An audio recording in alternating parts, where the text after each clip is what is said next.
পাহাড়তলি নামে এক ছোট্ট গ্রাম ছিল। গ্রামের ঠিক পাশে ছিল এক রহস্যময় ঘন জঙ্গল। সেখানেই এক ছোট্ট কুটিরে একা থাকতেন নূরবানু নামের এক বিধবা নারী। বয়স আনুমানিক 28। স্বামী মারা গেছেন 1 বছর আগে। সন্তান নেই, আপন বলতে কেউ নেই। জঙ্গল থেকে কাঠ কুড়িয়ে আর গ্রামে সেলাই করে কোনো রকমে জীবন পার করতেন। নূরবানু ছিলেন এক রূপসী নারী, কিন্তু তার চোখে ছিল এক গভীর দুঃখের ছায়া। গ্রামের মানুষ তাকে নিয়ে কানাকানি করত। কেউ বলতো এই মেয়ের চোখে কিছু রহস্য আছে, কেউ বলতো এমন রূপসী হয়েও একা কেন থাকে। তবুও নূরবানু কখনো কারোর কথায় কান দিতেন না। একদিন দুপুরে জঙ্গলে কাঠ কাটতে গিয়ে তিনি হঠাৎ থমকে যান।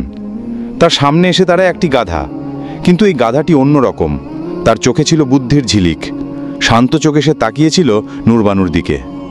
প্রথমে ভয় পেলেও গাধাটির ব্যবহার দেখে নূরবানু শান্ত হন। তিনি মৃদু হেসে বলেন, তুই কে? এভাবে তাকাচ্ছিস কেন? গাধাটি মাথা নিচু করে, যেন তার কথা বুঝে গেছে।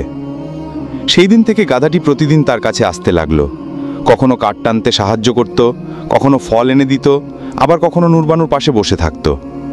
নূরবানুর চোখে মুখে ফিরে এলো এক নতুন আলো। তার ঠোঁটে ফিরে এলো হারিয়ে যাওয়া হাসি। বন্ধুরা, এতটুকু দেখে যদি আপনার মনে হয় এই গল্পটা আলাদা, তাহলে এখনই ভিডিওতে লাইক দিয়ে দিন।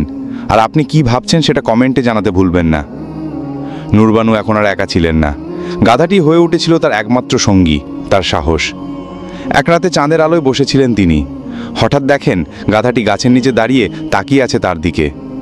নূরবানু বললেন, তুই কি আমার সঙ্গে সব সময় থাকবি? গাধাটি ধীরে ধীরে এগিয়ে এসে তার পায়ে মুখ রাখল। সে রাতে নূরবানু ঘুমিয়েছিলেন গাধাটিকে জড়িয়ে। সে ছিল এক আশ্চর্য শান্তির রাত। কিন্তু তার কয়েক সপ্তাহ পর নূরবানু অনুভব করেন তার শরীরে কিছু অদ্ভুত পরিবর্তন। তার বমি বমি ভাব হচ্ছে, ক্ষুধা বাড়ছে। ডাক্তার এসে জানান তিনি গর্ভবতী। এই কথা শুনে নূরবানু আকাশ থেকে পড়েন।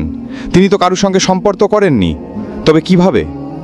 তার মনে পড়ে সেই রাতের কথা, যখন তিনি গাধাটির পাশে ঘুমিয়েছিলেন। তার মনে ভেসে আসে সেই শান্তি আর আত্মার স্পর্শ। গ্রামে ছড়িয়ে পড়ে খবর, এক বিধবা নারী গর্ভবতী। গ্রামবাসীরা তাকে অপবিত্র, কলঙ্কিত বলে দূরে সরিয়ে দেয়। একদিন গ্রামে আসেন এক ফকির। তিনি চোখ বন্ধ করে বলেন, তোর গর্ভে যে শিশু, সে কোনো সাধারণ প্রাণ নয়। এক অভিশপ্ত আত্মা ছিল যে গাধার রূপে এসেছিল। তুই তাকে ভালোবেসেছিস, তাই অভিশাপ ভেঙে গেছে। কিন্তু এখন এক অশুভ শক্তি এই সন্তানকে ধ্বংস করতে চায়। ঠিক তখনই নামলো প্রবল ঝড়। কুটিরের দরজায় এসে দাঁড়ালো এক কালো কাপড়ে মোড়া রাক্ষস, কালকেতু। সে বলল, এই শিশু জন্ম নিলে সৃষ্টির ভারসাম্য নষ্ট হবে। আমি তাকে নিতে এসেছি।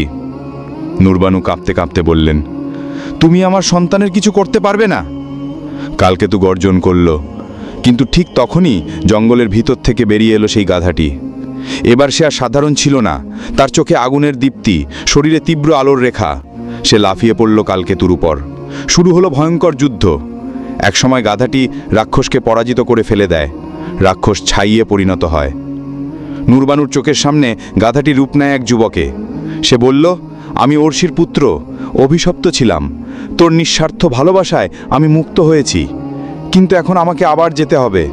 তবে যখনই বিপদ আসবে আমি ফিরে আসব। নূরবানু শিশুর জন্ম দেন। তার কোল জুড়ে আসে এক স্বর্ণাভ শিশু, যার শরীর থেকে আলো বেরোচ্ছিল। গ্রামের লোকেরা, যারা একসময় তাকে কলঙ্ক বলেছিল, আজ তাকে মা বলছে, পুণ্যবতী বলছে। বন্ধুরা, ভালোবাসা কি কেবল মানুষের ভেতরেই সীমাবদ্ধ? এক প্রাণী, এক অভিশপ্ত আত্মা আর এক নিঃস্বার্থ নারীর ভালোবাসার এই গল্প যদি আপনার হৃদয় ছুঁয়ে যায়, তাহলে প্লিজ একটা হার্ট দিয়ে দিন। আর চ্যানেলটি সাবস্ক্রাইব করে আমাদের পাশে থাকুন, কারণ এমন আরও অলৌকিক হৃদয় ছোঁয়া গল্প প্রতিদিনই আসবে।